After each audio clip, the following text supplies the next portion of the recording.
FIR എവിടെ?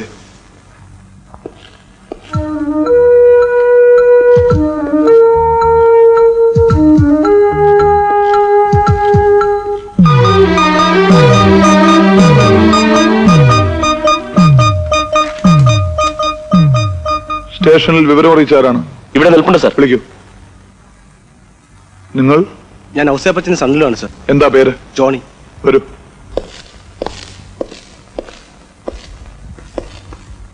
ഇത് ഔസേപ്പച്ചൻ, ഓമനയുടെ ഫാദറിലോ.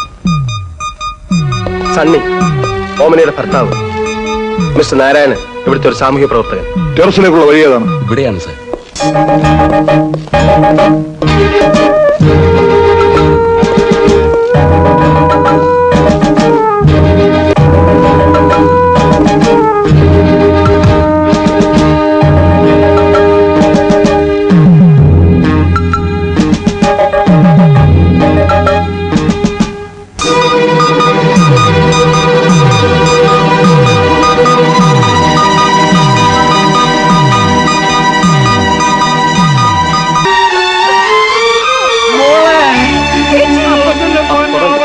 എന്തായത്? ഇവിടെ എഴുന്നേക്കണം. ഓടി തുടരുത്. മാറിയിക്കണം. മാറിയിക്കണം.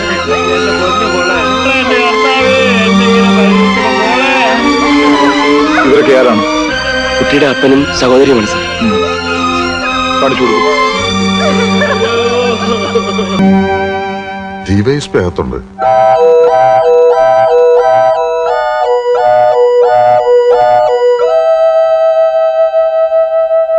അളിയാ, ചെന്നില്ല കഴിക്ക്.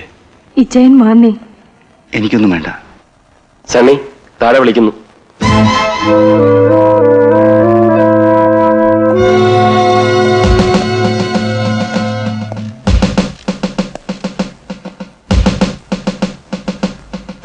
ഇരിക്കൂ.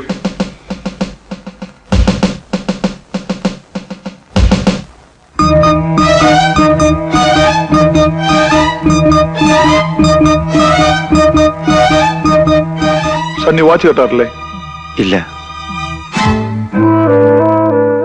നിങ്ങളുടെ വിവാഹം കഴിഞ്ഞിട്ട് എത്ര വർഷമായി? 4 വർഷമായി. പൊതുവെ നിങ്ങളുടെ ജീവിതം എങ്ങനെയായിരുന്നു? സന്തോഷമായിരുന്നു? അതെ. എന്ന് വെച്ചാ നിങ്ങൾ തമ്മിൽ ഒരഭിപ്രായ വ്യത്യാസം ഉണ്ടായിട്ടില്ല? ഇല്ല. ഒരു വഴക്കോ ശകാരമോ ഒന്നും തന്നെ ഉണ്ടായിട്ടില്ല? ചിലപ്പോ ചില്ലറ വഴക്കുകളൊക്കെ ഉണ്ടായിട്ടുണ്ട്. സംഭവ ദിവസം അങ്ങനെ വല്ലതും ഉണ്ടായോ? ഉണ്ടായി. എന്തിനാ ഉണ്ടായത്? ഞാൻ അല്പം മദ്യം കഴിക്കും. അതവൾക്ക് ഇഷ്ടമല്ല. അന്ന് നടന്ന സംഭവം വ്യക്തമായിട്ട് ഓർക്കുന്നില്ലേ? ഒന്ന് പറഞ്ഞേ.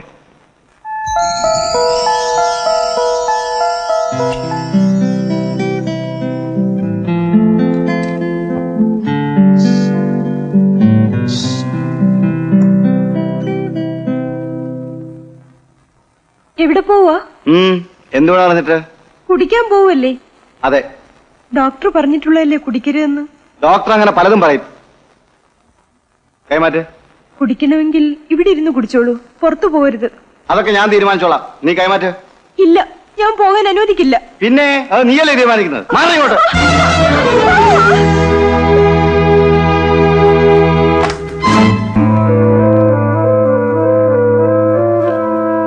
നിങ്ങൾ പോകരുതെന്ന് പറഞ്ഞ അവൾ എതിർത്തപ്പോ നിങ്ങൾ ബലം പ്രയോഗിച്ചവളെ? ഇല്ല സാർ, അങ്ങനെ ഒന്നും സംഭവിച്ചിട്ടില്ല. കല്യാണം കഴിഞ്ഞ് ഇത്രയും കാലത്തിനിടയിൽ നിങ്ങൾ അവളെ ഒരിക്കലും ദേഹോപദ്രവം ചെയ്തിട്ടില്ല? ഇല്ല സാർ, വല്ലപ്പോഴും ഒരു ശകാരവും വഴക്കോ അല്ലാതെ അവളെ ഞാൻ ഒരിക്കലും വേദനിപ്പിച്ചിട്ടില്ല. നിങ്ങൾ പറയുന്നത് വിശ്വസിക്കാൻ ബുദ്ധിമുട്ടുണ്ട്. ഓമനെ ആത്മഹത്യ ചെയ്തതാണെന്ന് നിങ്ങൾ വിശ്വസിക്കുന്നുണ്ടോ? എന്റെ മനസ്സിൽ മറ്റൊന്നും തോന്നുന്നില്ല സാർ. നിങ്ങൾക്ക് ആരെങ്കിലും സംശയമുണ്ടോ? ഇല്ല സാർ. ആത്മഹത്യ ചെയ്യുന്നതിനെ കുറിച്ച് ഓമനെ എപ്പോഴെങ്കിലും വല്ലതും പറഞ്ഞിട്ടുണ്ടോ? പറയൂ. അവൾ മുമ്പൊരിക്കൽ അതിന് ശ്രമിച്ചതാണ്. ഭാഗ്യത്തിന് സമയത്ത് ഹോസ്പിറ്റലിൽ എത്തിച്ചുകൊണ്ട് രക്ഷപ്പെട്ടു. അതെപ്പോൾ സംഭവിച്ചു? 5-6 മാസം മുമ്പ് ഒരു ദിവസം ഞാൻ ഓഫീസിൽ നിന്ന് വരുമ്പോൾ അവൾ സ്ലീപ്പിംഗ് പിൽസ് കഴിച്ച് കിടക്കുന്ന കണ്ടു. സമയത്ത് എത്തിയതുകൊണ്ട് രക്ഷപ്പെട്ടു. ഓമനയോട് ആത്മഹത്യക്ക് ശ്രമിക്കാനുള്ള കാരണം എന്താണെന്ന് ചോദിച്ചില്ലേ? പല പ്രാവശ്യം ചോദിച്ചു. എന്തെങ്കിലും പറഞ്ഞിട്ട് വേണ്ടേ സാർ? എന്ന് വെച്ചാൽ? ചോദിച്ചാൽ എന്തെങ്കിലും പറഞ്ഞ് അവൾ ഒഴിഞ്ഞു മാറും. വിചിത്രമായിരിക്കുന്നു. സ്വന്തം ഭാര്യ ആത്മഹത്യക്ക് ശ്രമിക്കാനുള്ള കാരണം എന്താണെന്ന് നിങ്ങൾക്ക് അറിഞ്ഞുകൂടാ അല്ലേ? അതേപറ്റി നിങ്ങൾ അന്വേഷിച്ചുമില്ല അല്ലേ? പറയണോ? ഓമനയ്ക്ക് കുഞ്ഞുങ്ങളുണ്ടാവില്ല സാർ. അതിന്റെ വേദനയായിരുന്നു അവൾക്ക്. എന്നാര് പറഞ്ഞു? Doctor Mohandas, psychiatrist. സൈക്കിയാട്രിസ്റ്റ് ആണോ കുഞ്ഞുങ്ങൾ ഉണ്ടാകുമോ ഇല്ലയോ എന്ന് തീരുമാനിക്കുന്നത്? കുഞ്ഞുങ്ങൾ ഉണ്ടാകില്ലെന്ന് ഗൈനക്കോളജിസ്റ്റ് തന്നെയാ പറഞ്ഞത്. ഓമന മാനസിക രോഗിയായിരുന്നു. ചില സമയങ്ങളിൽ അവൾ വളരെ മൂടിയായിരുന്നു. ആരോടൊന്നും മിണ്ടാതിരിക്കും. അതുകൊണ്ട് ഡോക്ടർ മോഹൻദാസിനെ കാണിച്ചു. ഡോക്ടർ എന്ത് പറഞ്ഞു? കുഞ്ഞുങ്ങൾ ഉണ്ടാകാത്തതിന്റെ വിഷമാണ് അവൾക്ക്. കുറച്ച് ദിവസത്തെ ട്രീറ്റ്മെന്റ് കഴിഞ്ഞാൽ എല്ലാം ശരിയായിക്കോളൂന്ന് പറഞ്ഞു. ഓമനയുടെ ആത്മഹത്യാശ്രമം നിങ്ങൾ പോലീസിൽ അറിയിച്ചിരുന്നോ? ഇല്ല സാർ. ആത്മഹത്യാശ്രമം കുറ്റകരമാണ്. അതുപോലെ തന്നെ അത് മറയ്ക്കാൻ ശ്രമിക്കുന്നത് നിങ്ങൾക്കറിയാമോ? ആ, പിന്നെന്തുകൊണ്ട് പോലീസിൽ അറിയിച്ചില്ല? അപമാനം ഭയന്നാണ് സാർ. ഓഹോ, അപ്പോ അപമാനത്തെ ഭയമാണല്ലേ? ഈ മരണത്തിന് പുറകിലും അപമാനകരമായി വല്ലതും നടന്നിട്ടുണ്ടോ? എന്ന് വെച്ചാൽ പുറത്തു പറയാൻ പറ്റാത്തതായി? അങ്ങനെയൊന്നുമില്ല സാർ. സംഭവ ദിവസം എത്ര മണിക്കാണ് നിങ്ങൾ പുറത്തേക്ക് പോയത്? വൈകുന്നേരം ഒരു 8 മണിക്കാണ്. നിങ്ങൾ വാച്ച് കെട്ടാറില്ലല്ലോ, പിന്നെ എങ്ങനെ ഇത്ര കൃത്യമായിട്ട് 8 മണിക്ക് എന്ന് പറയാൻ സാധിച്ചത്? അത് സാർ, ഞാനെന്നും പതിവായിട്ട് ആ സമയത്താണ് പറയൂ. ആ സമയത്താണ് കമല ടൈൽ ഫാക്ടറിയിൽ സേറിനടിക്കുന്നത്. നിങ്ങൾ അതല്ലല്ലോ പറയാൻ ഉദ്ദേശിച്ചത്. അതെ സാർ. അല്ല, സത്യമായിട്ടും അതെ സാർ. നോ, നിങ്ങൾക്ക് പോകാം. സാർ, ഒന്നുകൂടി വരട്ടിയാൽ ചിലപ്പോൾ സണ്ണി ഉള്ളത് പറഞ്ഞേക്കും. നോ, ഇപ്പൊ എത്ര ചോദിച്ചാലും അയാൾ നുണയെ പറയൂ. He is prepared for that. Yes sir. ഔസേപ്പച്ചനെ വിളിക്കൂ. ഔസേപ്പച്ചനെ അകത്തേക്ക് വിളിക്കുന്നു.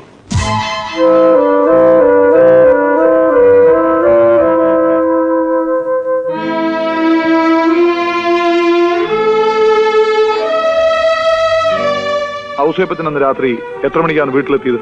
ഒരു 10-10:30 മണിയായി കാണും. എന്ന് പറഞ്ഞാൽ 10 or 10? കൃത്യമായി ഞാൻ ഓർക്കുന്നില്ല. ഔസേപ്പച്ചൻ, നിങ്ങൾ അന്ന് എവിടെ പോയിരിക്കായിരുന്നു? എറണാകുളത്ത്. എന്തിന്? ഒരു ബിസിനസ് ആവശ്യത്തിന്. കൂടെ ആരൊക്കെ ഉണ്ടായിരുന്നു? ഞാനും കാര്യസ്ഥൻ മത്തായിയും ഡ്രൈവർ വാസുവും. തിരിച്ചിവിടെ എത്തിയപ്പോൾ കാര്യസ്ഥൻ കൂടെ ഉണ്ടായിരുന്നോ?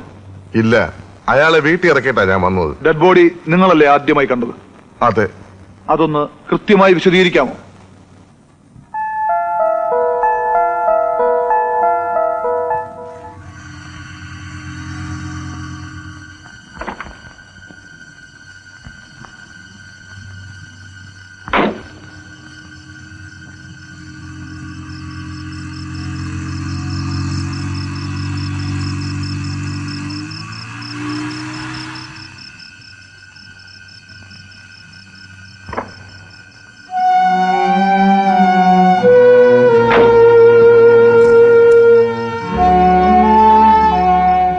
മുതലാളി, ഞാൻ പോട്ടെ. പൊയ്ക്കോ, രാവിലെ നേരത്തെ വന്നേക്കണം. ശരി മുതലാളി. നിങ്ങൾ വീടിന്റെ പുറകുവശത്ത് എന്തിനാ പോയത്? വേലക്കാരിയെ വിളിക്കാനാ. അവർ ആ വീട്ടിലാ കിടന്നുറങ്ങുന്നത്. അതെന്തിനാ? നിങ്ങൾ സണ്ണിയെയും ഓമനെയും വിളിച്ചതും കോളിംഗ് ബെല്ലടിച്ചു അവർ കേട്ടില്ലേ? അവർക്ക് ചെവി തീരെ കേൾക്കില്ല. തീരെ? വളരെ ഉറച്ചു പറഞ്ഞാ കേൾക്കും. അപ്പോൾ ഇത്രയും വലിയൊരു വീട്ടിൽ ചെവി കേൾക്കാൻ പാടില്ലാത്ത ഒരു വേലക്കാരി മാത്രമേ ഉള്ളൂ? കാര്യസ്ഥനുണ്ട്. പിന്നെ പകൽ മാത്രം പണിക്ക് വന്നു പോകുന്ന മറ്റൊരു സ്ത്രീ കൂടിയുണ്ട്. കാര്യസ്ഥൻ ഇവിടെ? അയാൾ ഇവിടെയാണോ താമസം? അല്ല, അയാളുടെ വീട്ടിലാ. അതെവിടെയാ? ഇവിടെ അടുത്ത് തന്നെയാ. സംഭവ ദിവസം കാര്യസ്ഥൻ ഇവിടുന്ന് എത്ര മണിക്കാണ് പോയത്? ഞാൻ സാറിനോട് നേരത്തെ പറഞ്ഞതാ. ഞാൻ എറണാകുളത്ത് പോയപ്പോ മത്തായി എന്റെ കൂടെ ഉണ്ടായിരുന്നു.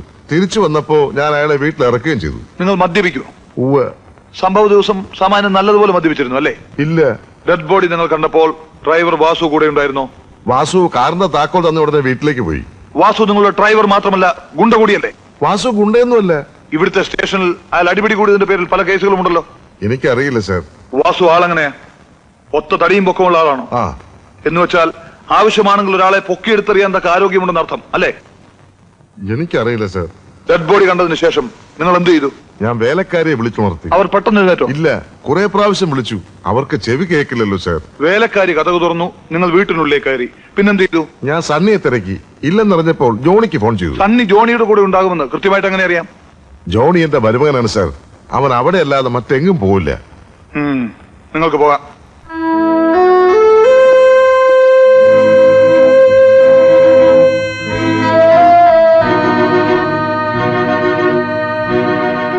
ഒരു സിഗരറ്റ് തരൂ.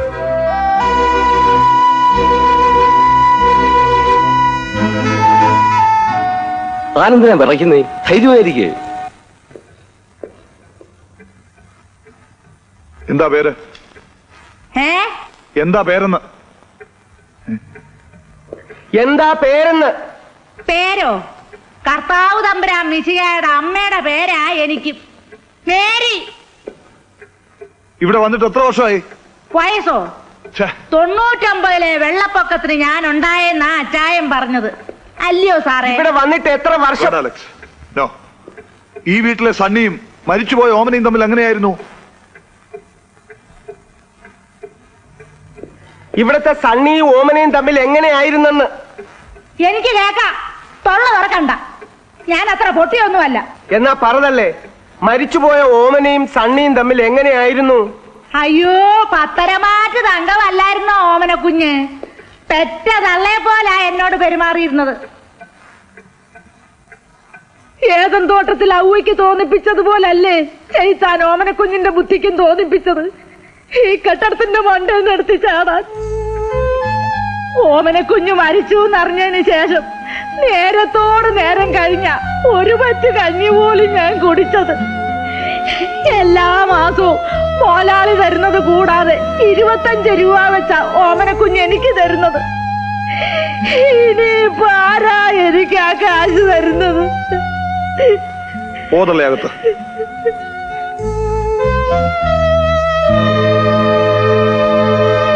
ചാക്കോ, ബാക്കിയുള്ളവരോട് ഗസ്റ്റ് ഹൗസിൽ വരാൻ പറയൂ.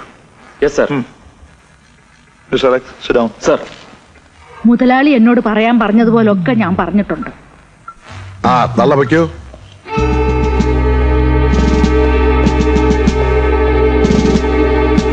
Alex, I will see you in the yes sir. Office.